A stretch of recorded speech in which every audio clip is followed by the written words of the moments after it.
Hi everyone, please like, share and subscribe our channel. Before start the video, we will start the IV cannulation second part. Questions. The most serious complication associated with the IV cannulation is option A, hematoma, option B, air embolism, option C, phlebitis, option D, infiltration. The answer will be option B. Air embolism can be life-threatening and requires immediate emergency intervention. Next, which of the following indicates catheter embolism after IV cannula removal? Option A, slight bleeding at the side. Option B, tingling sensation. Option C, visible portion of catheter missing. Option D, edema at insertion site. The answer will be option C, visible portion of catheter missing. Option C is the correct answer, because a fractured or broken cannula can migrate through the vein and cause embolism. Always check the cannula tip post removal. Next question. The preferred location for inserting an IV cannula in an elderly patient with fragile vein is option A, back of hand, option B, cephalic vein in forearm, option C, external jugular vein, option D, femoral. The answer will be option B, cephalic vein in forearm. Option B is the correct answer. Next question.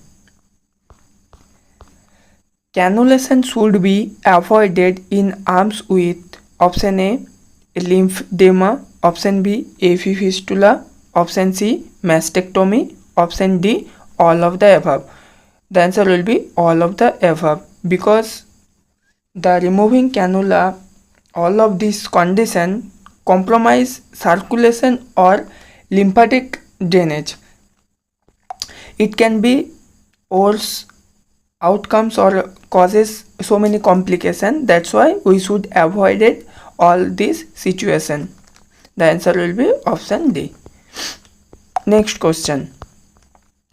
In case of extravasance, the first nursing action should be option A, remove the cannula immediately, option B, apply heat compression, option C, elevated the limb, option D, document and observe. At first you have to remove the cannula immediately. Option A is the correct answer, because removing the cannula halts further tissue damage from the vesicant drug leakage. Next question. During insertion, blood spurts out from the IV cannula. What should the nurse do? Option A, withdraw immediately. Option B, apply tourniquet. Option C, lower hand and advance cannula. Option D, raise the hand above the heart level. The answer will be option C, lower the hand and advance cannula. Next question.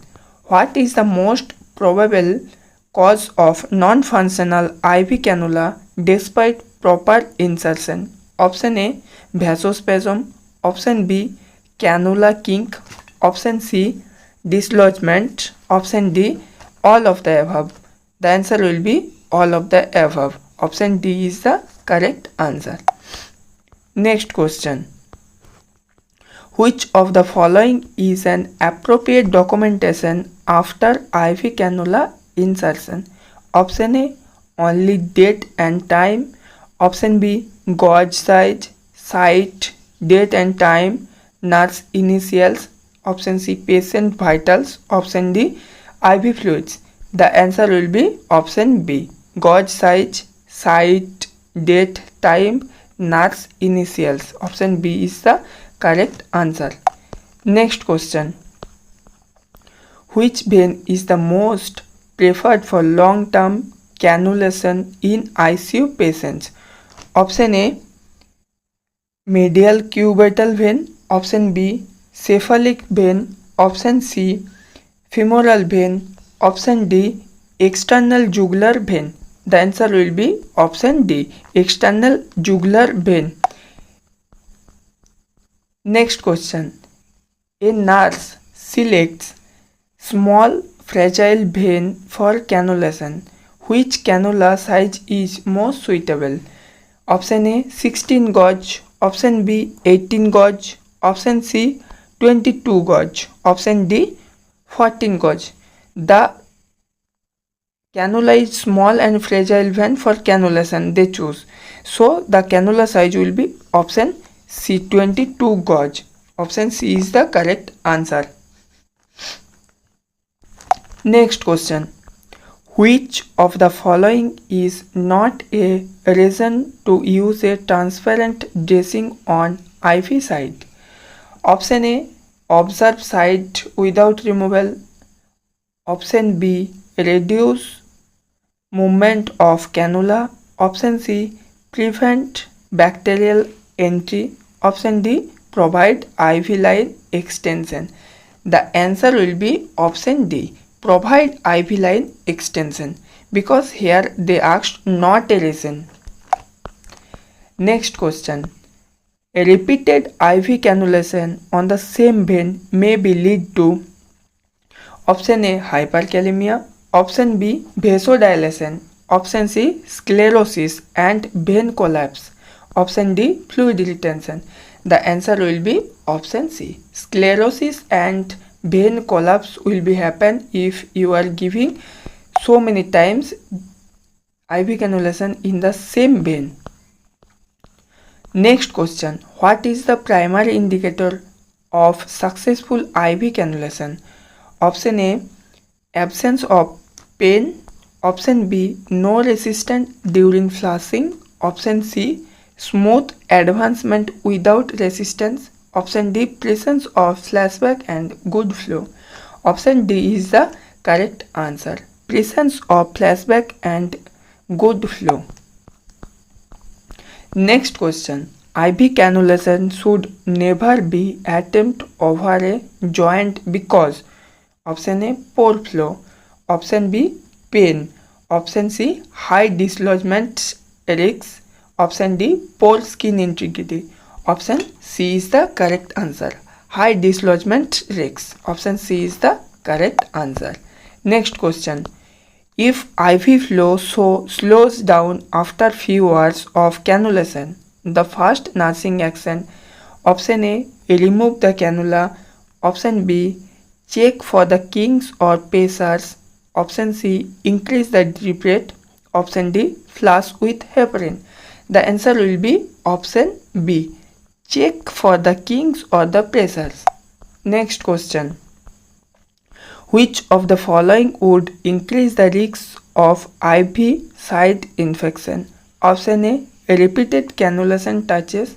Option B, lack of hand hygiene. Option C, use of expired dressing. Option D, all of the above. The answer will be option D, all of the above. All of the above. All of the above. D will be the correct answer. Next question. A nurse should suspect infiltration if IV site, option A, IV site is swollen and cool. Option B, patient complains of burning. Option C, fluid is not dripping. Option D, all of the above. The answer will be option D. All of the above should be suspected infiltration. Next question. What is the significance of the Wavell-Off technique during the IV insertions? Option A, reduce the vein injury. Option B, improves the control. Option C, facilitated easy entry. Option D, all of the above. The answer will be option D, all of the above. Next question. Flushing of IV cannula helps in ensuring patency. Option B, preventing clot formation. Option C, confirming proper placement. Option D, all of the above.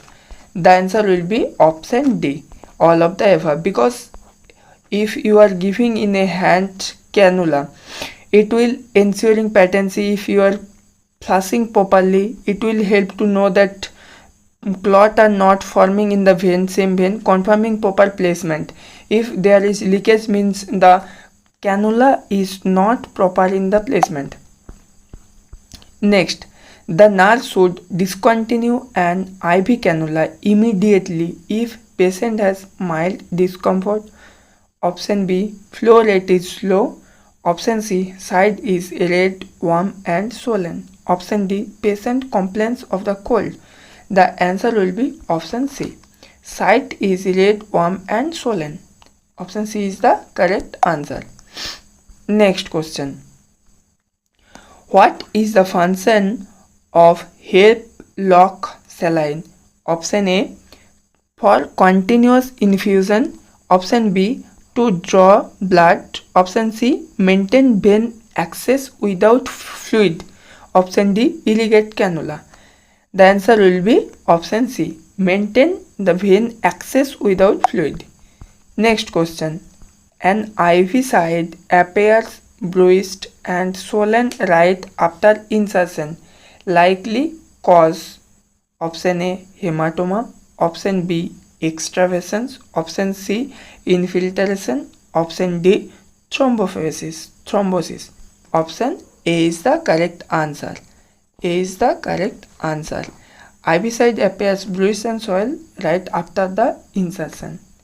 Next, which inserting an IV cannula, if the nurse punctures an artery, the immediate sign will be option A, no flashback. Option B, bright red pulsatile blood. Option C, coldness at site. Option D, swelling. The answer will be option B, bright red pulsatile blood. Next question. Before inserting IV cannula, applying a warm compress helps by option A, numbing the area. Option B, dilating the vein. Option C, preventing infiltration. Option D, increasing skin turgor. The answer will be option B, dilating the vein. Thank you everyone. Please like, share and subscribe our channel.